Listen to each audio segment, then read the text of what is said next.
चलिए, सेक्शन है अपना समाजशास्त्र। तो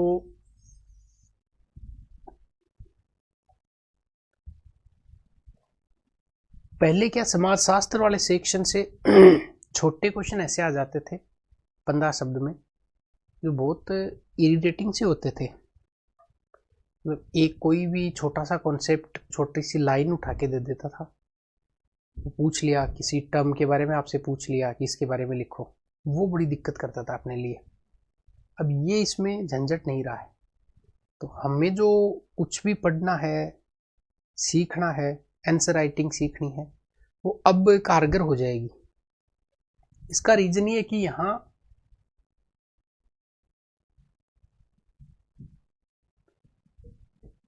15 शब्द का तो रहा ही नहीं मामला, और ये रहना भी नहीं चाहिए था।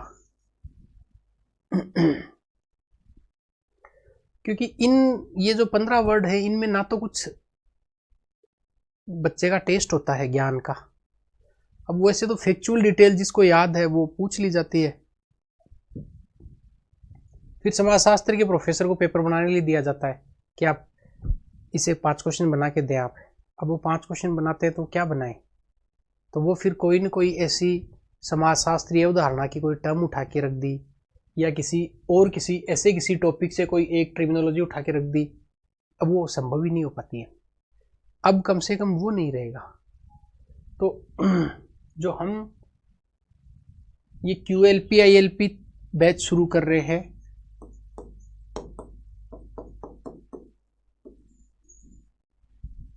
इसमें हमारा जो मुख्य फोकस रहेगा, मतलब ये मेंस के जो अपने बैचेज है उनका ये सेक्शन है QLP ILP, जिसमें हम फोकस करके चलते हैं किसको, छोटे वाले जो 5 सब्जेक्ट है।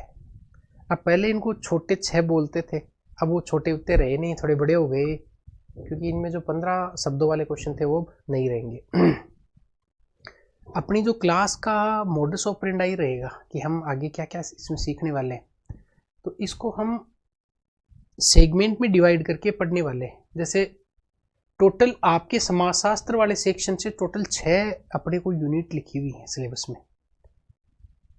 और एक ये थोड़ी सी दिखाई नहीं देती है पर ये भी है ही, भारतीय समाज में समाजशास्त्रीय चिंतन। ये वैसे स्पष्ट नहीं लिखी हुई है, नीचे देखो छोटी यूनिट लिखी हुई है, तो हमें इसको हम इग्नोर कर जाते हैं कई बार कि इससे क्या लेना देना है, हम यहां से शुरू करते जाति वर्ग से। नहीं, ये हमें पढ़नी है, ना केवल पढ़नी है बल्कि हमें 50-50 वर्ड में जो जो क्वेश्चन आते हैं उनको हमें प्रिपेयर भी करना है, तैयार करना है। अब आप कहीं से भी पढ़ रहे हैं, जैसा भी पढ़ रहे हैं, आपके पास जैसा भी कंटेंट है, जिस भी टीचर का है, आप भले ही उस कंटेंट को साथ में रख ले। यहाँ वाले जो नोट्स पे आपको अगर ट्रस्ट करना है तो वो मोर देन एनफ है, सफिशियंट है। क्योंकि जो आपको किसी भी किताब में, किसी भी नोट्स में जो चीज़ मिलेगी लिखी हुई, वो हमारे नोट्स में भी मिलेगी, ऐसी बात नहीं है। बस मेरा थोड़ा सा तरीका जो है एक्सप्लेन करने का और याद करवाने का थोड़ा सा हम अलग कर लेंगे, बाकी कंटेंट ऑलमोस्ट सेम होता है। तो मैं ये नहीं कहता हूँ कि केवल आप ये जो मैं कंटेंट दे रहा हूँ वो ही आप पढ़ ले, आपके पास जो भी कंटेंट है, इवन कुछ टॉपिक्स तो ऐसे हैं जो पुराने भी सेम टॉपिक थे ही, तो आपके पास नोट्स है तो उनको चाहे आप अपडेट कर लें। और यहाँ वाले जो नोट्स आप पढ़ रहे हैं वो फिर दूसरे पढ़ने की खास ज़रूरत नहीं है अगर नहीं पढ़ना चाहे तो। साथ में हमारे पास जो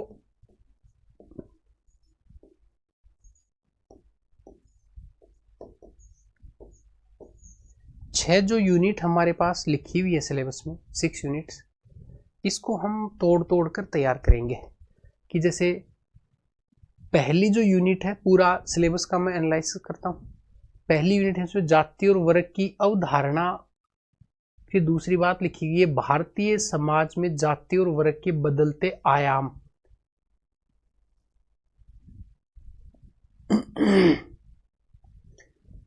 अब ये यूनिट आप कर रहे हैं कि देखिए हम जाति और वर्ग पढ़ रहे हैं, तो फिर हम भारतीय समाज में संस्कृति में जो परिवर्तन आ रहा है, समाज और संस्कृति दोनों में जो बदलाव आ रहे हैं, इनके बारे में हम देखने वाले हैं।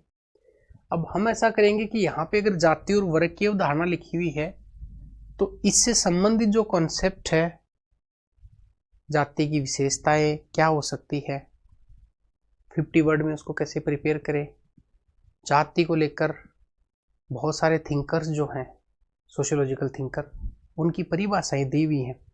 सारी परिभाषाओं को याद करना संभव नहीं है और उसकी बहुत खास उपयोगिता भी नहीं होती है। पर कम से कम इतना कंटेंट तो हमारे दिमाग में होना ही चाहिए कि आप 50 वर्ड के क्वेश्चन को हैंडल कर पाए।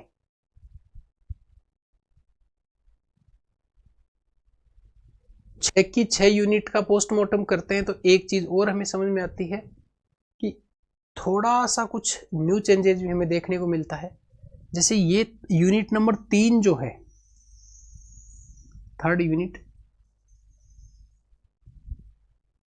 ये पहले RS 2016 के आसपास सिलेबस में हुआ करती थी, इसको फिर रिमूव कर दिया था और अब इसको वापस से इसको एड ऑन कर दिया।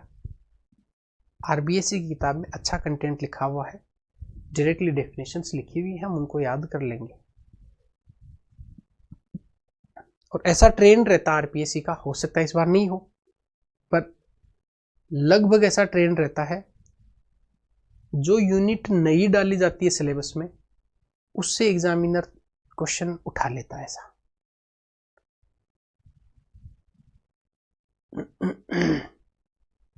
अब ये साइबर अपराध, सोशल मीडिया का प्रभाव, ये साइंस में तो हम पढ़ते थे, यहां भी है तो सवाल बन सकता है।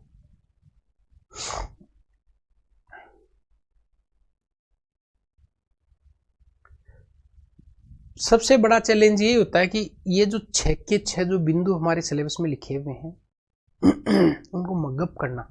सिलेबस अपना पहला टास्क होना चाहिए कि सबसे पहले सिलेबस को लर्न करें, फिर दूसरा ये भी होना चाहिए कि इस टॉपिक से जुड़े हुए जो सवाल अभी तक परीक्षा में पूछे गए हैं आज तक, उनके आंसर तो कम से कम आप तैयार कर लें, या मैं तैयार आपको करवा दूंगा, उन आंसर को तो याद करवा दूंगा आपको। मैं टॉपिक तैयार कर लिया, फिर इससे जुड़े हुए क्वेश्चन जो जाति और वर्ग में अंतर पूछा हुआ है, जाति एक बंद समूह उसके बारे में पूछा हुआ है, जाति व्यवस्था में बदलाव लाने वाले कारक कौन कौन से हैं,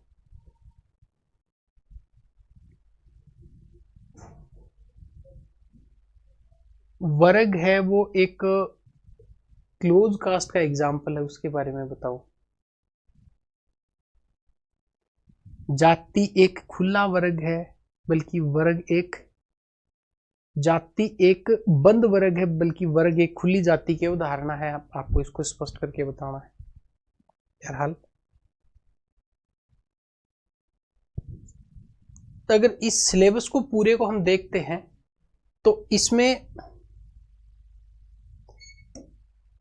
2 कैटेगरी हमें समझ में आती है यहां तक।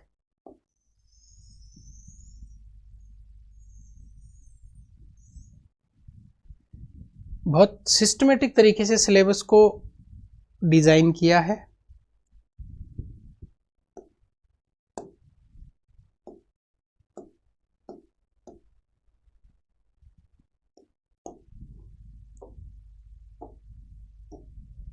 पहला जो बिंदु है उसको पार्ट ए में रखते हैं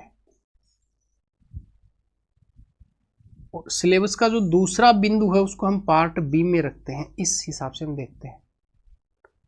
और सबसे मजे की बात क्या है, चाहे पार्ट ए हो चाहे पार्ट बी हो, दोनों में 3-3 यूनिट हमें पढ़नी है। ये बेसिकली है, ये है थ्योरी की 3 यूनिट में, इसको थ्योरी बोलूंगा, अवधारणात्मक, कॉन्सेप्चुअल,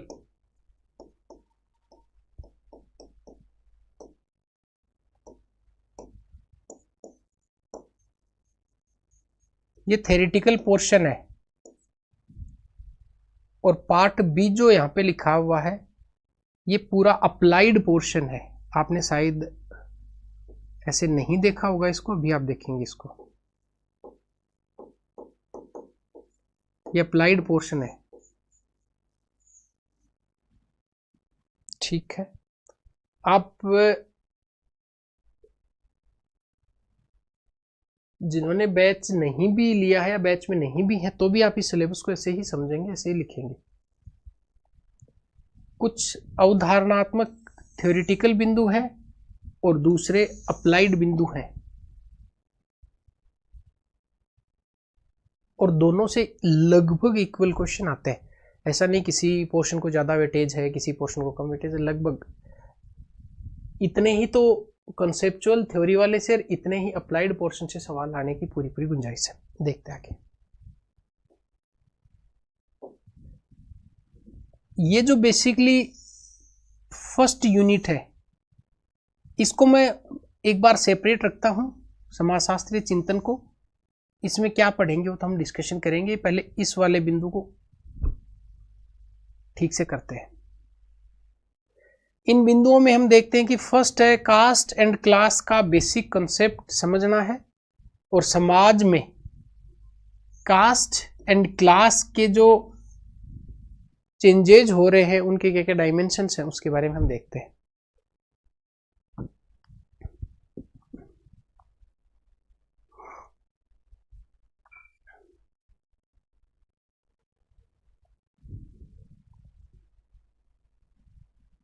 पहला देखो, पहला यहां पे लिखा हुआ जाति, लगभग आप रटने के मोड में इसको याद कर लो, कॉन्सेप्ट तो मैं आपको समझा रहा हूं साथ में। जाति और वर्ग, कास्ट एंड क्लास, इसमें दो हमें बातें देखनी है। एक इसका बेसिक कंसेप्ट क्या है, अवधारणाएं, और एक हमें देखना इसका आयाम, बदलते आयाम जो चेंजेस हो रहे हैं।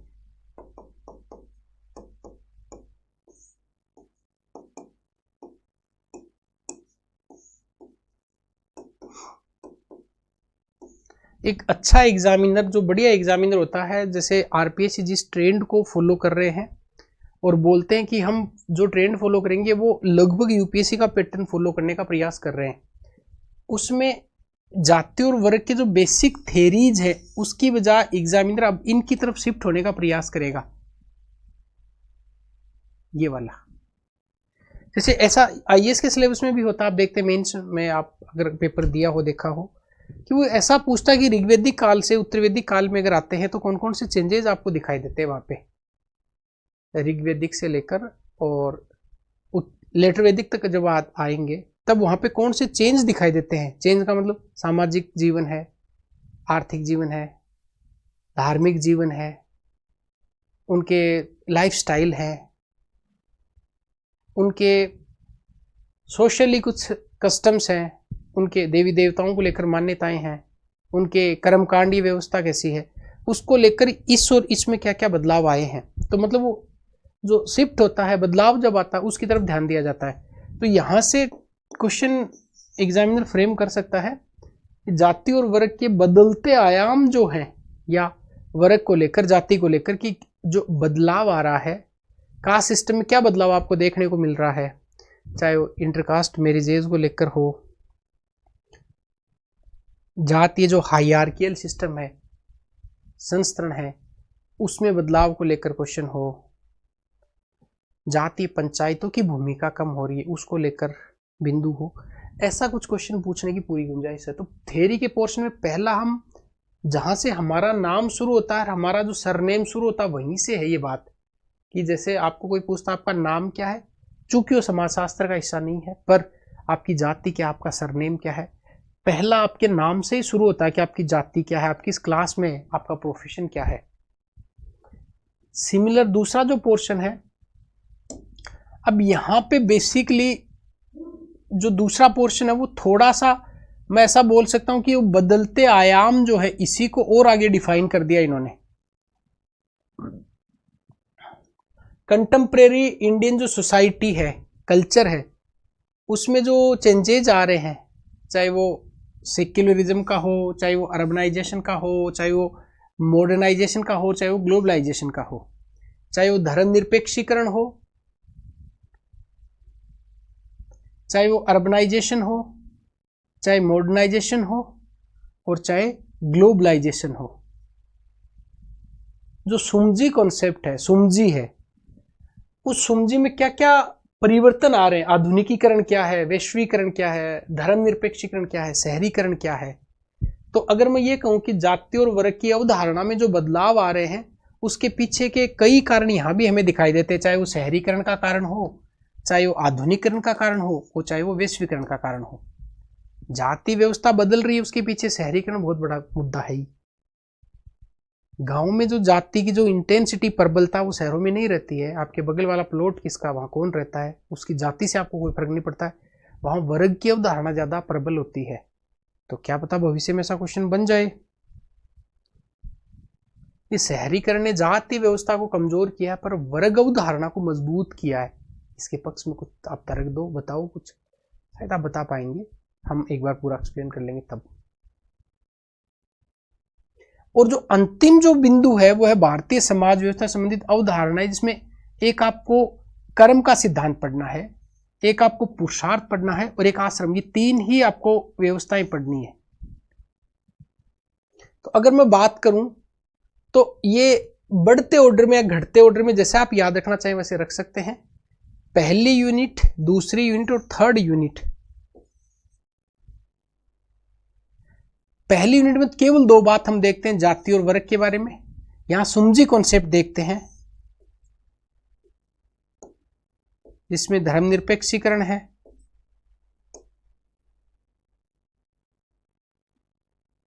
शहरीकरण है,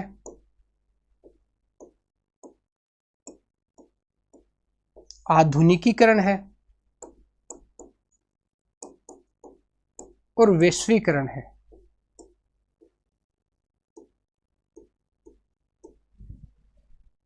धर्म, शहर, आधुनिकीकरण, वैश्वीकरण, चार।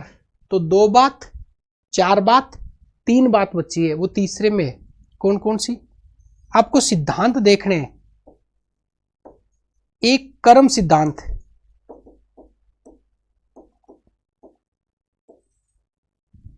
एक पुरुषार्थ, कर्म सिद्धांत, धर्म, पुरुषार्थ और आश्रम व्यवस्था।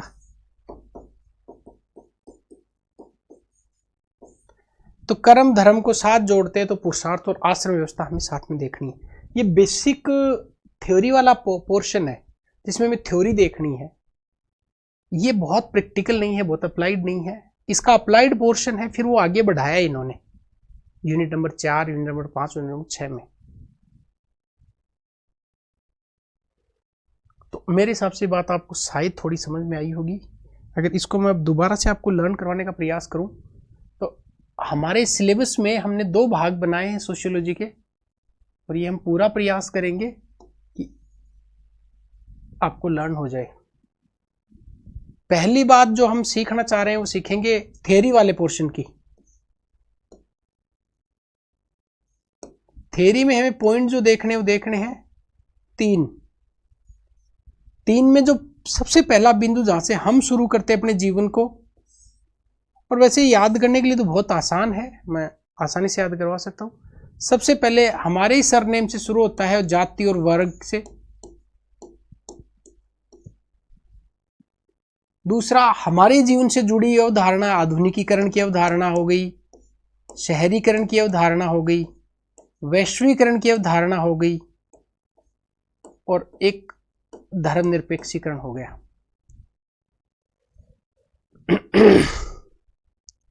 और थर्ड यूनिट जो हमें बचती है, वही बचती है कि हमारे जीवन का उद्देश्य क्या है। भाई धर्म हो गया, पुरुषार्थ हो गया, कर्म हो गया, कर्मा थ्योरी देखेंगे, पुरुषार्थ हो गया,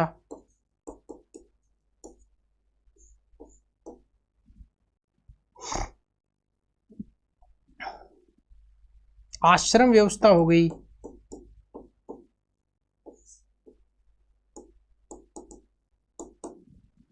और एक अंतिम मुद्दा बचता अपना कर्म, धर्म, पुरुषार्थ और आश्रम। ठीक है, कर्म, धर्म, पुरुषार्थ और आश्रम व्यवस्था।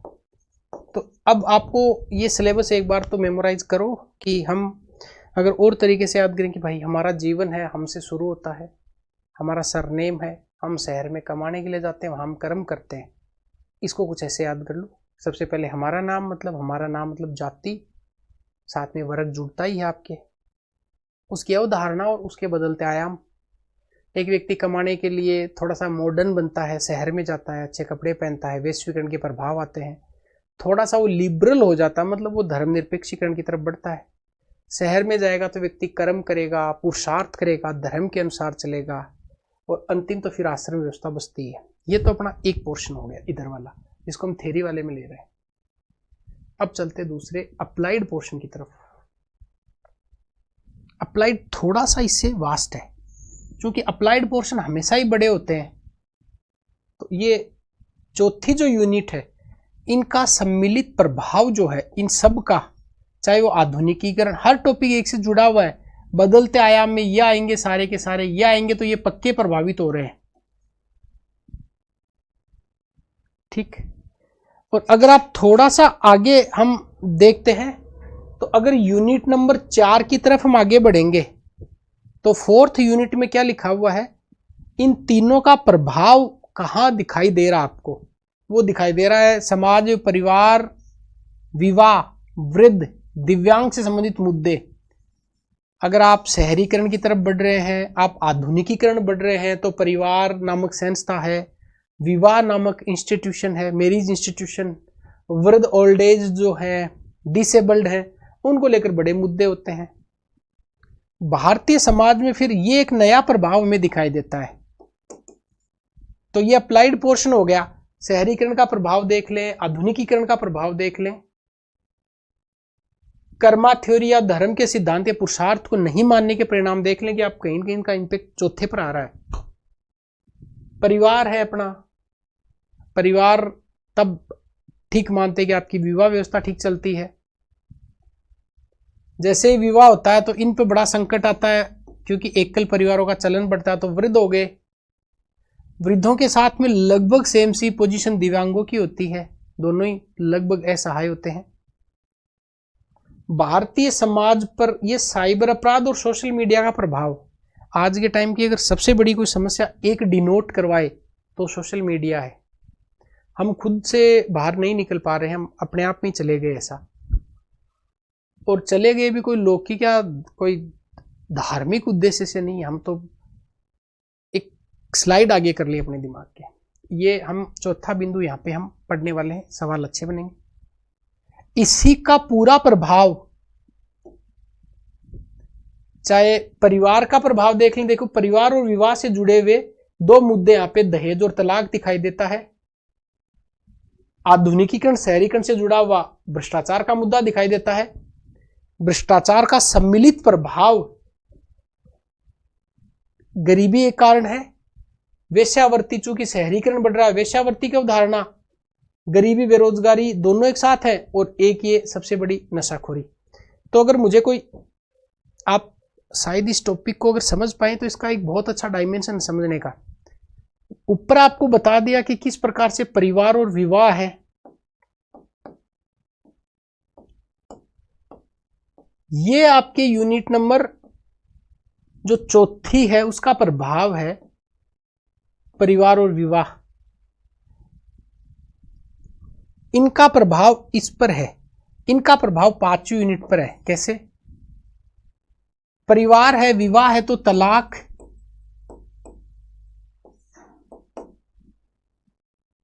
दहेज, बढ़ेंगे मुद्दे।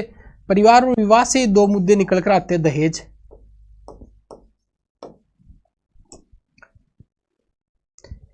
अगर भ्रष्टाचार बढ़ रहा है तो ये दोनों समस्याएं अपने आप उत्पन्न होती हैं, गरीबी की समस्या और बेरोजगारी की समस्या।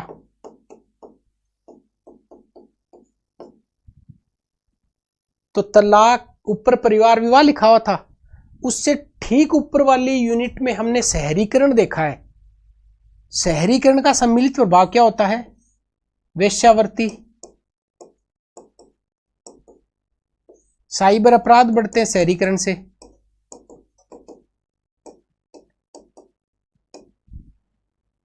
और सोशल मीडिया का प्रभाव। तो ये देखिए कहीं न कहीं इस यूनिट से पूरी यूनिट ये जुड़ी हुई है, इसलिए एक थ्योरी है, दूसरा अप्लाइड पोर्शन है इसका।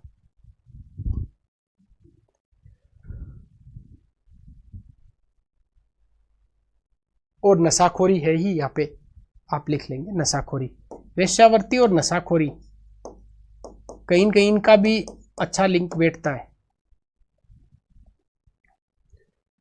अंतिम जो यूनिट बचती है बेसिकली नंबर 6, ये भारतीय समाज के उस पूरे तबके को लेगी जिसकी तरफ सबसे कम ध्यान दिया जाता है। चूंकि हम समाजशास्त्र पढ़ते हैं, समाज में सभी चाहे स्टेक होल्डर हैं, चाहे जो बेनिफिशियरीज हैं या जो वल्नरेबल सेक्शंस हैं, सब कहीं ना कहीं प्रभावित होते ही हैं ऊपर वाली चीज़ों से। उसका अंतिम लिखा हुआ है, समाज में कमजोर वर्ग से संबंधित समस्याएं मुख्यतः राजस्थान के संबंध में आपको देखनी है, जिसमें महिलाएं, सीमांत मार्जिनल ग्रुप, दलित आगे,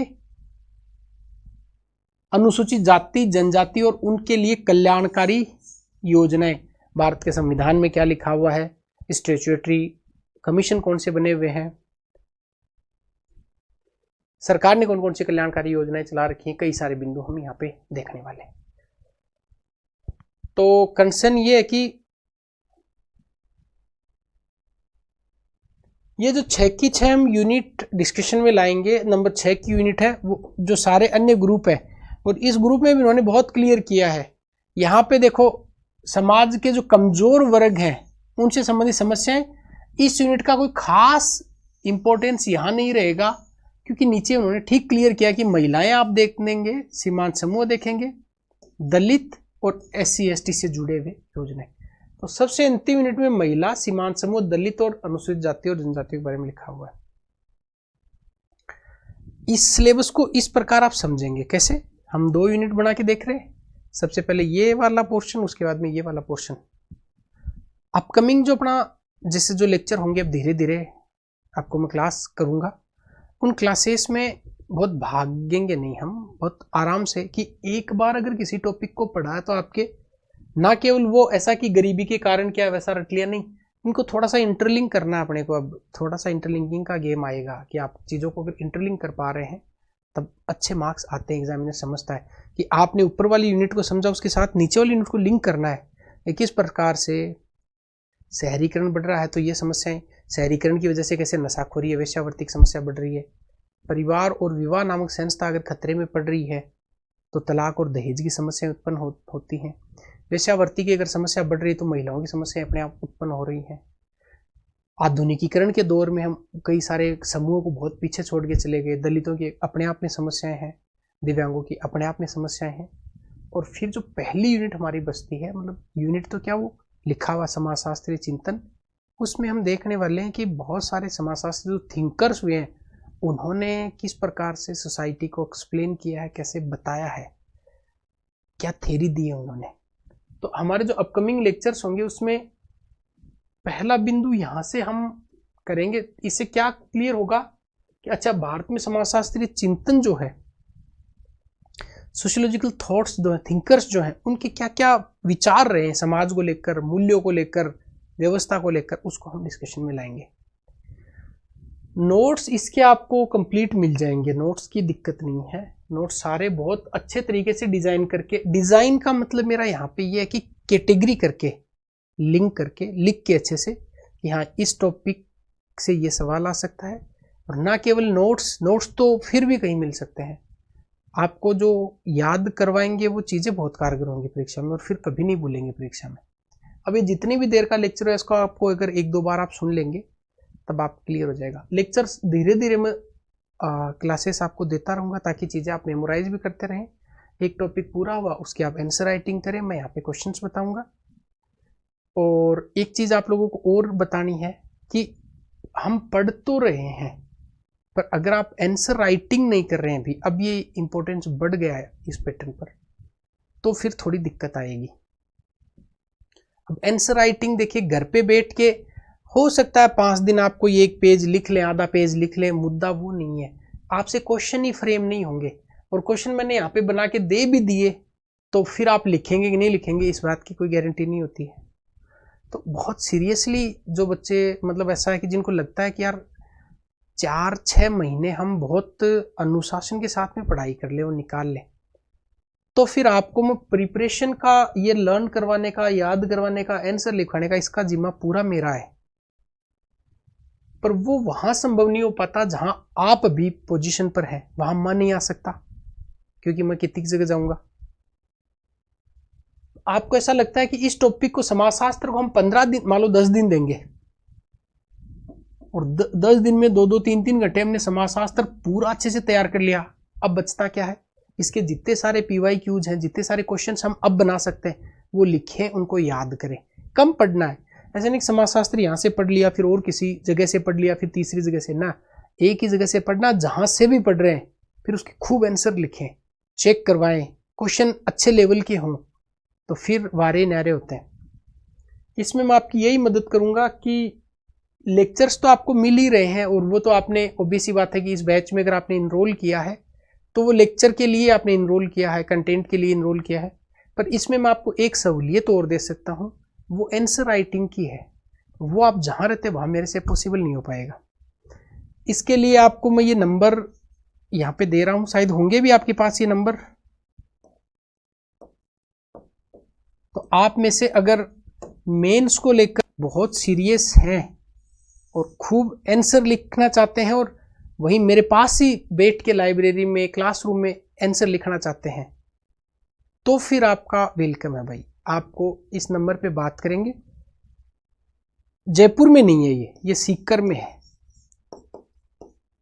मैं जब जहां अवेलेबल होऊंगा आपको क्लासरूम में, मैं आपको जो आंसर लिखाऊंगा, याद करवाऊंगा, वो यहाँ अवेलेबल होगा।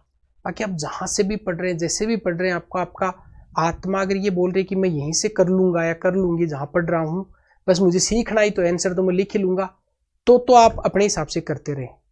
अदरवाइज फिर मेरे पास आप लोगों का वेलकम है भाई। तैयार करवाना और लर्न करवाना मेरी जिम्मेदारी है, बाकी आप पर है फिर। और आंसर लिखवाना खूब सारे, हो सकता है मैं पर डे भी आपसे उत्तर लिखवाऊं, आप मेरे से बात कर लेंगे, ठीक है। तो जैसे जैसे अपकमिंग लेक्चर्स अपलोड होंगे आप उनको सीख कर, धीरे धीरे चीज़ों को आगे बढ़ाएंगे।